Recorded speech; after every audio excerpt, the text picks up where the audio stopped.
Welcome to episode 10 of Get Me Into Uni. It's been a while since the last episode, but we're back on track now today with our next guest. Would you like to introduce yourself? Hello, my name is Raphael and I'm my first year medical student at King's College London. Well, thank you very much for your time, Raphael, and welcome to the show. And thank you very much for having me, Yiming. No problem.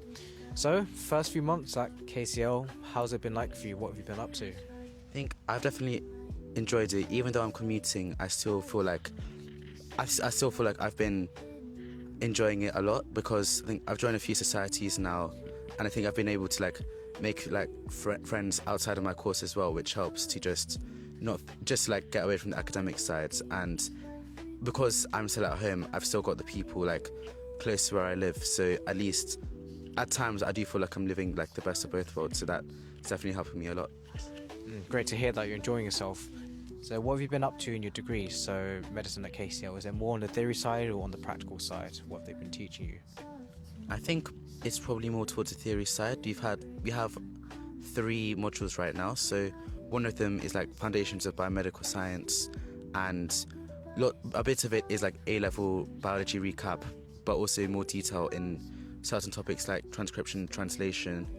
Then we have another module called physiology and anatomy of systems, so obviously you're learning about different parts of the body and then all of the chemical things that happen inside as well. And I think at KCL we're also privileged to have full body dissections, which I don't think many medical schools do now.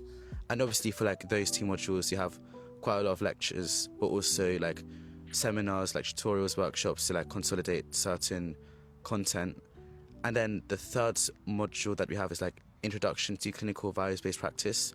That's more your ethics, but also clinical skills as well. And I think the clinical skills stuff we do is really fun. So we've learned how to take someone's blood pressure without the digital machine.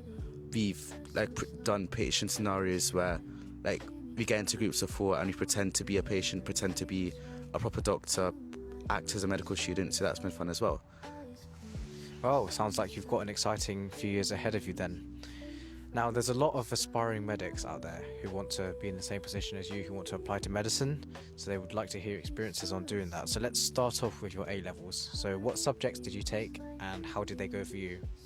Okay, so I did the classic trio of biochem maths, and yeah, it was 2 A stars and an A, so the A was in biology.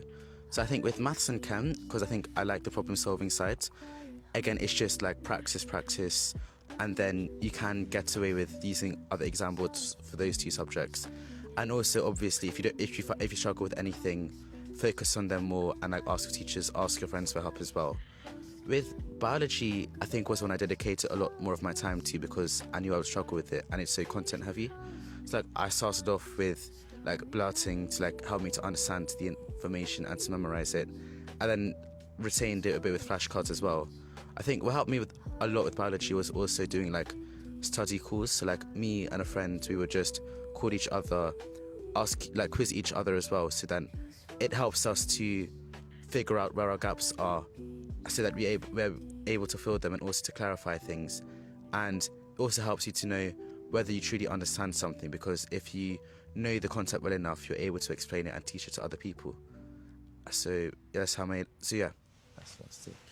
Oh, great. I wonder how many people in this country actually take biology, chemistry and maths. There must be tens or hundreds of thousands.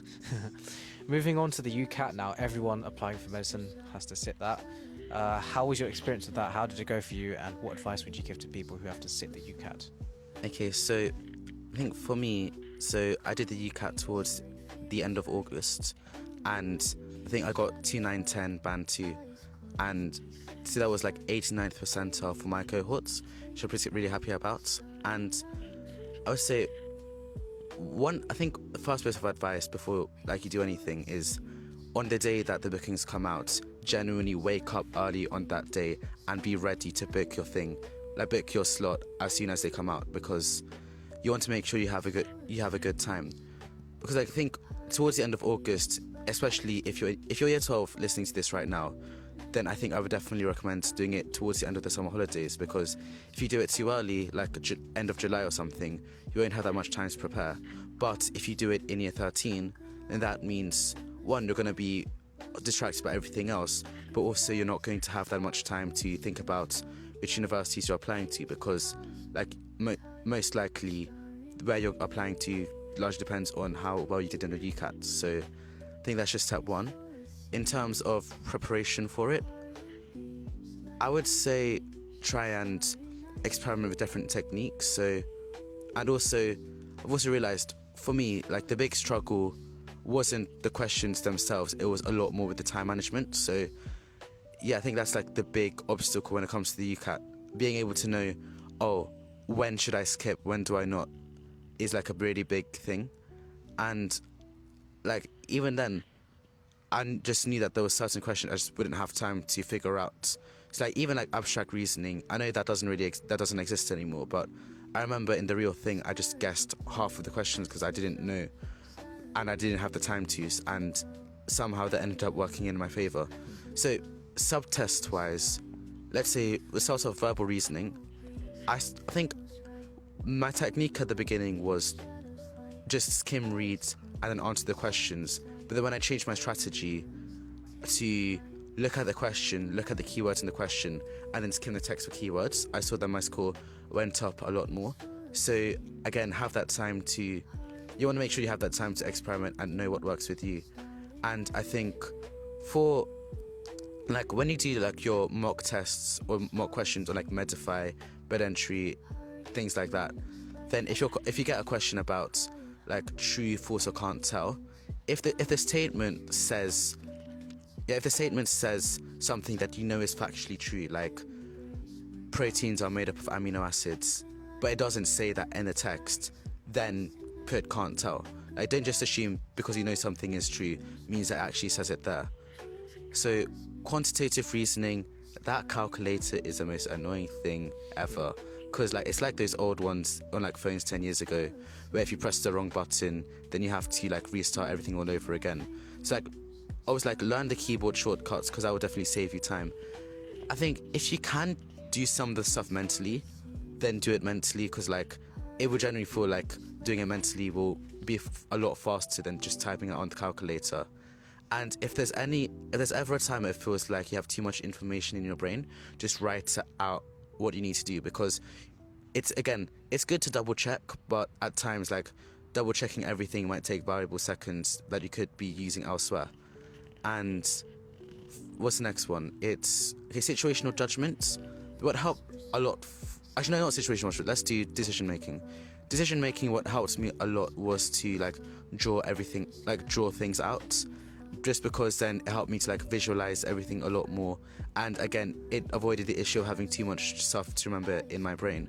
So it definitely used the like whiteboards and stuff that they give you to draft everything. And also again, I'll save this information for SJT actually. So yeah, SJT, situational judgment. So I think again, like if the question is about like how appropriate or inappropriate this response is, just first question you should ask yourself is, again, like, is it appropriate or inappropriate? And then, could it be better or could it be worse? Because then, obviously, like, at times it will feel difficult to tell whether it's like the most appropriate or if it is like a good idea but not the best idea. So I think once you've done a bit of practice, my advice is to list like the mistakes that you've made and then try and see if there's a common theme, and then afterwards, if you have learned what the common theme is, start applying that to the next questions. And I think advice that I've heard as well for SJT is read like GMC's like Guide to Good Medical Practice or Tomorrow's Doctors, because that will help you to know what you need to do in certain situations. And also for SJT, I think there's something called like the 3 C's of like ethics, like capacity, consent, and confidentiality. Try and make sure that you have an idea about what to do in those situations, because it's very fundamental to know that for your entire medical application process. Well, lots of transparency there on the UCAT, so some great advice. Moving on to interviews, I'm pretty sure all medical schools ask you to attend an interview, so What was your experience like with that, and what advice would you give to people preparing for medical interviews? Okay, so I only did MMIs, and yeah, I think when I prepared for it, I was like lucky and blessed that I knew people in like years above me, and I knew a few medical students in my year as well. So again, doing a lot of practice so I was able to have like lots of practice and lots of feedback. And I think what also helped me was having I think there's a classic interview book that everyone gets. I forgot the name of it, but if you do get that book, that will help you for like certain questions about like what to say. And I think another technique that I did was also to sometimes just record myself speaking and answering questions, because it helped me to realize if I was speaking too quickly or if I sounded like nervous. And again, it just helped me to have that clarity about how I actually perform in an interview. Now, in terms of, I guess, like advice, I think when you do interview prep, you shouldn't have a word for word answer for anything, and I think you should try and enjoy the experience, because at the end, like, you're having a conversation about something that you're really passionate about. And also just don't forget the joy of why you want to do this, and the joy of imagining yourself in medical school or like as a doctor saving lives. That said, obviously there is like some knowledge and some sort of theory that you should know. So I would say when you are preparing, it's like if you are going to draft like answers, most you should do is have like bullet points, just like bullet point ideas. So let's say, because that means that if the question is similar but not the same, you can kind of adapt it. So you can kind of adapt it to the question you've been given. And then I think we'll talk about common stations.